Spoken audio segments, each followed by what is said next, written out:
आपके बीच में जनप्रतिनिधि हैं, क्या वो आपको ये एहसास दिला पा रहे हैं कि आपको कहीं जाने की जरूरत नहीं है? क्या घर बैठे आपके काम पूरे हो रहे हैं या नहीं?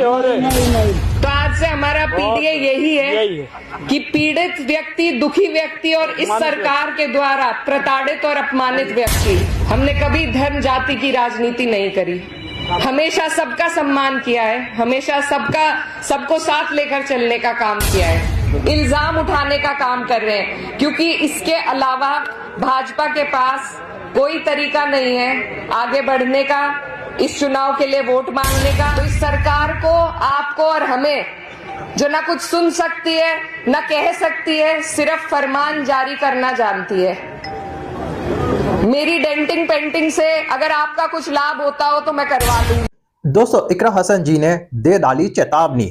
जी हाँ मेरे दोस्तों, आज इकरा हसन जी ने सबके होश उड़ा डाले। मेरे दोस्तों, आज जो मैं आपको वीडियो दिखाने जा रहा हूं और जो आपने अभी शुरू में वीडियो देखा है, वो वीडियो देखने के बाद आपके होश उड़ने जा रहे हैं, क्योंकि दोस्तों इकरा हसन जी आ गई गुस्से में और ऐसा बयान दे डाला जिसको सुनने के बाद आप सब हैरान हो जाओगे और आप भी चौंक जाओगे। मेरे दोस्तों, आप तो जानते ही होंगे इकरा हसन जी के बारे में लोग किस तरह की बातें कर रहे हैं, यानी कुछ लोग किस तरह की बातें कर रहे हैं उनके बारे में। उनको मुल्ली कहा जा रहा है, उनको धमकाया जा रहा है और उनके बारे में उल्टे सीधे बयान दिए जा रहे हैं। लेकिन दोस्तों, इकरा हसन जी ना झुकने वाली है, ना ही किसी से डरने वाली है। ये साफ तौर पर इकरा हसन जी ने अपने बयान में बोल डाला। मेरे दोस्तों, आज जो आपको ये वीडियो देखकर पता चलेगा कि इकरा हसन जी ने किसको चेतावनी दे डाली और अब किस पर वो कार्रवाई करने वाली है, ये आप इस वीडियो को देखने के बाद पूरे डिटेल के साथ जानोगे। मगर दोस्तों,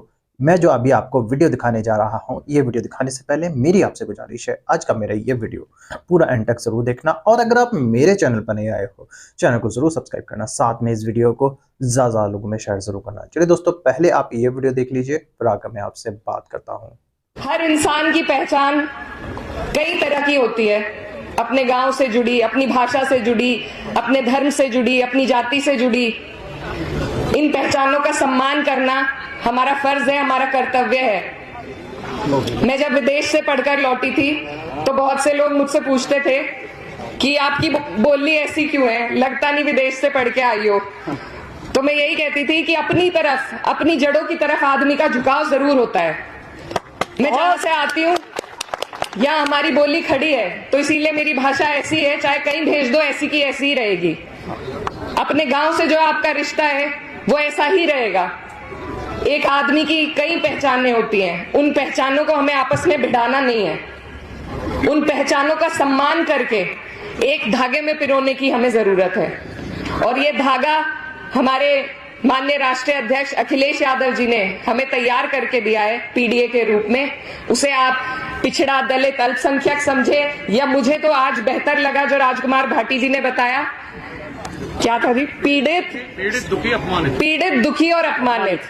तो आज से हमारा पीडीए यही है कि पीड़ित व्यक्ति, दुखी व्यक्ति और इस सरकार के द्वारा प्रताड़ित और अपमानित व्यक्ति, हम सब अगर एकजुट होंगे, हम सब अगर एक धागे में पिरोए जाएंगे, अपने उस धागे को मजबूत करेंगे, तो हमारी संख्या बढ़ेगी, इससे घटेगी नहीं। किसी भी व्यक्ति की, किसी भी समाज की पहचान हमेशा संघ होती है और अगर मैं आपसे दिल मिला के जुड़ना चाह रही हूं तो इसमें हम दोनों का फायदा है, मेरा अकेली का फायदा नहीं है। ये बात समझने की जरूरत है। और आज मैं सुबह से थोड़े भावुक उसमें हूं क्योंकि मुझ पे ऐसे इल्जाम लगाए जा रहे हैं, उंगली उठाई जा रही है। मैं जिस घर से ताल्लुक रखती हूँ, हमने कभी धर्म जाति की राजनीति नहीं करी, हमेशा सबका सम्मान किया है, हमेशा सबको साथ लेकर चलने का काम किया है और यही मेरी विरासत है और इसे ही मैं आगे बढ़ाना चाहती हूँ। अभी आप सब जानते होंगे, मुझे देरी इसलिए हुई क्योंकि मैं छापर गांव में गई थी जहां मंदिर का एक विवाद खड़ा किया गया। मैं उनके खुद कटघरे में जाकर खड़ी हुई और गांव वालों से पूछा कि मेरी क्या यही हाल है इस सरकार में कि कभी भी बिजली चली जाती है।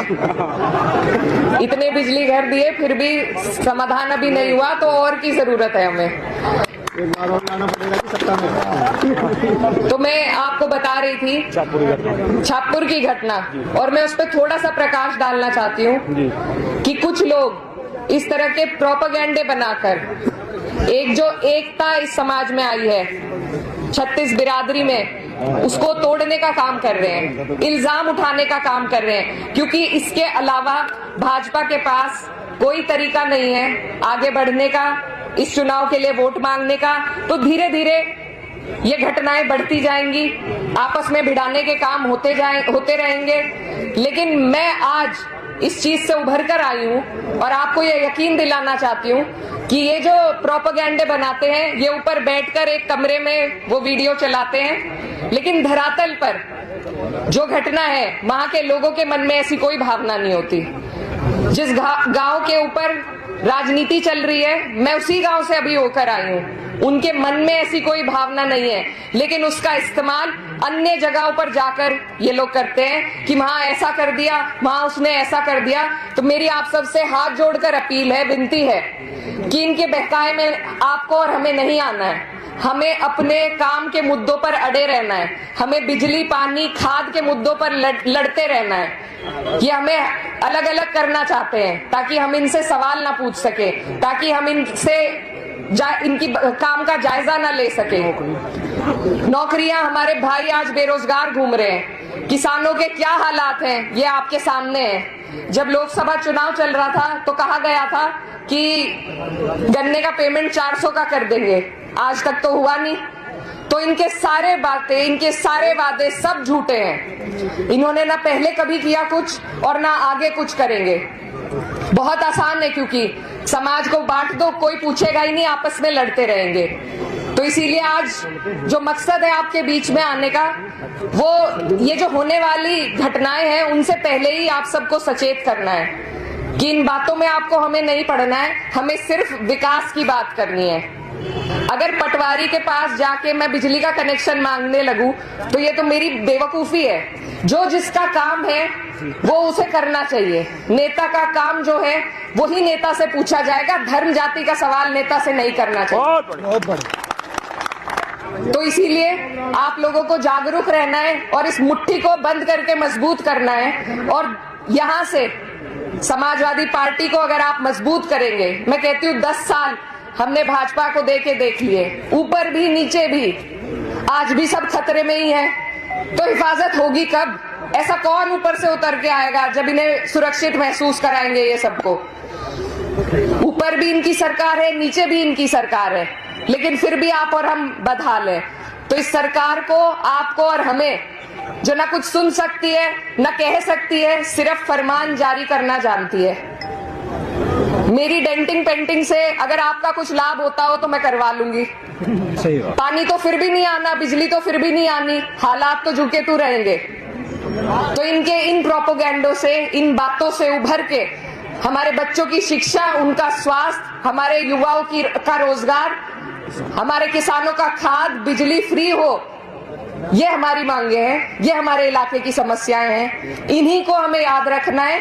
इनकी पिच पे हमें नहीं खेलना, इन्हें मुद्दों की पिच पर घसीट के आपको और हमें लाने का काम करना है। सही बात। मैं आपकी बेटी भी लगती हूँ, बहन भी हूँ, और इस इलाके में जब जब आपको हमारी जरूरत हो, सरकार तो अभी नहीं है। अभी एक भाई मिले थे, वो कह रहे थे उन्हें कई साल से प्रताड़ित किया जा रहा है। मैं उन्हें बस यही कहना चाहती हूँ कि बस 1 साल की और देर है, आप और हम जुड़ेंगे तो ये सरकार भी हटेगी और सबके काम भी होंगे, और फिर हम पीडीए नहीं रहेंगे, फिर हम सशक्त हो जाएंगे। पीडीए से मेरा कहना है, पीड़ित, दुखी और अपमानित नहीं रहेंगे, फिर हमारा सम्मान भी होगा और हमारा काम भी होगा। और ये सब आपका एक मजबूत पैरोकार जिसे आप चुनकर भेजेंगे, वो और हम मिलकर करेंगे। एक एक सीट जब हम जीतेंगे तभी जाके हम अपनी सरकार बना पाएंगे। आज हमारे बीच में राजकुमार भाटी जी हैं। हम सभी लोग पश्चिम से लेके पूरब तक सब जगह पे हम मेहनत करेंगे, क्योंकि अगर इस बार भी हम चूक गए तो फिर अब बर्दाश्त से बाहर होती जा रही है बात। 10 साल का एक लंबा कार्यकाल आपने और हमने देख लिया, अब इसे बदलने की जरूरत है। दोस्तों देखा आपने ये वीडियो, मुझको पूरी उम्मीद है ये वीडियो देखकर आपको सब कुछ समझ में आ चुका होगा। दोस्तों आपकी क्या राय है इस वीडियो के बारे में, मुझे कमेंट बॉक्स में आकर कमेंट कर ज़रूर बताना। दोस्तों आज की वीडियो में बस इतना ही, मैं फिर मिलूंगा ऐसी ही दूसरी वीडियो के साथ। तब तक के लिए सलाम, नमस्ते, जय हिंद।